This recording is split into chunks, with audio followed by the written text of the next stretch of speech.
Chapter 23. The Greek Gods. The Golden Apple. The ancient Greeks may have lived in very different ways, but they all spoke the same language, Greek, and they all worshipped the same gods. The Greeks were polytheists. Remember, polytheists believed in many gods. Monotheists, like the Jews, only believed in one god. The Greeks believed in a whole family of gods. They thought that these gods lived up on the top of Mount Olympus, the highest mountain in Greece. And they also thought that the gods were very interested in what men were doing. Sometimes the Greek gods were kind and helpful to men, but at other times they were cruel. As a matter of fact, the chief god of the Greeks, Zeus, started a horrible war down on earth. Zeus sat on top of Mount Olympus and looked down over Greece. All over the countryside, he could see men swarming like ants. Men cutting down trees, men building houses all over the beautiful green fields, men pulling fish out of the sea, men killing deer for food, shooting birds for fun, and blocking up streams for water. Zeus sighed. "There are too many people on the earth," he said gloomily. "I should get rid of some of them."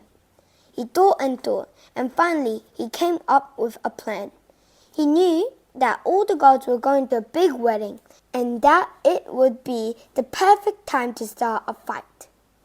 So he made a golden apple, so beautiful that it made the sun look dim, and wrote around the top, "For the most beautiful."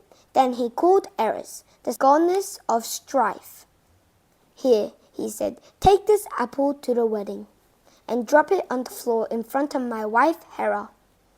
Eris liked to cause trouble, so she took the apple to the wedding and waited until Hera and two other goddesses were standing next to each other, chatting. Then she rolled the apple over to Hera. It bumped against Hera's toes, and she picked it up. "For the most beautiful," she read. "Why, thank you, that's obviously me." But the two goddesses with her disagreed. Aphrodite, the god of love, twirled her shining golden hair around in one hand and blinked her huge blue eyes. "Hera, my dear," she said sweetly, "I think that apple must be for me." "Oh no," put in Athena, the goddess of war. She reached for the apple. "That apple is obviously for me." "No," Hera snapped, clutching the apple. "It's mine." The wedding guests all started to argue about which of the goddesses was the most beautiful. But then Hera said, "I know. Let's ask my husband to judge which of us deserved the apple. After all, he is the chief of the gods." Zeus was standing innocently by the punch bowl. "What?" he said. "How can I judge my own wife?" No, you must ask a mortal man to judge you. Ask Paris, the prince of Troy. He's the handsomest man on earth, so surely he can decide who is the most beautiful among the goddesses." Paris was lying happily on a mountainside, staring at the sky without a care in the world, when the three goddesses suddenly appeared in front of him with the apple in hand. They demanded that he judge them. Which was the most beautiful? Paris said, wondering whether one would strike him dead if he chose the wrong goddess. "Well, let me see."